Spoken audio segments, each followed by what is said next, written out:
ఆంధ్రప్రదేశ్ ప్రభుత్వం ఇవాటి నుంచి రైతుల కోసం కొత్త కార్యక్రమం నిర్వహించనుంది. రైతన్నా మీకోసం కార్యక్రమంతో ప్రభుత్వ అధికారులు రైతుల వద్దకే వెళ్లనున్నారు. రైతులు రాజును చేసేందుకు ఎన్డీఏ ప్రభుత్వం ఏం చేస్తుందో, రాబోయే 5 ఏళ్లలో ఏం చేయబోతున్నదో రైతులకు వివరించనున్నారు. వ్యవసాయ అనుబంధ రంగాల శాఖల అధికారులు, సిబ్బంది ఈ కార్యక్రమంలో పాల్గొననున్నారు. ప్రతి గ్రామంలో 30 ఇళ్లకు వెళ్లాలని, 90 రైతు కుటుంబాలను కలవాలని ఇప్పటికే సీఎం చంద్రబాబు అధికారులకు నిర్దేశించారు.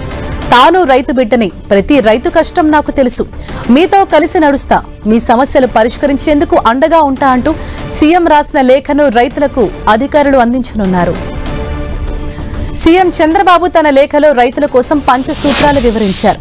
నీటి భద్రత, వ్యవసాయంలో సాంకేతికత, ఆహార శుద్ధి, ప్రభుత్వ మద్దతు, పాడి రైతులకు అండ అనే 5 అంశాలను చంద్రబాబు తన లేఖలో వివరించారు. వ్యవసాయ రంగంలో సమూల మార్పు దిశగా రైతన్నా మీకోసం కార్యక్రమం నిర్వహిస్తోంది ఏపీ ప్రభుత్వం. సాగును లాభసాటిగా మార్చేందుకు శ్రీకారం చుట్టింది. పంచసూత్రాల ద్వారా రైతులకు మేలు చేసే కార్యక్రమాలకు రూపకల్పన చేసింది. రైతు సేవా కేంద్రాల్లో పనిచేసే సిబ్బంది ఈ కార్యక్రమంలో కీలక భూమిక పోషించనున్నారు.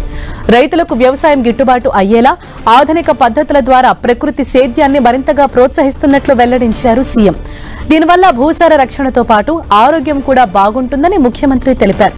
అలాగే పొలం పిలుస్తోంది కార్యక్రమం కూడా చేపడుతున్నట్లు చెప్పారు.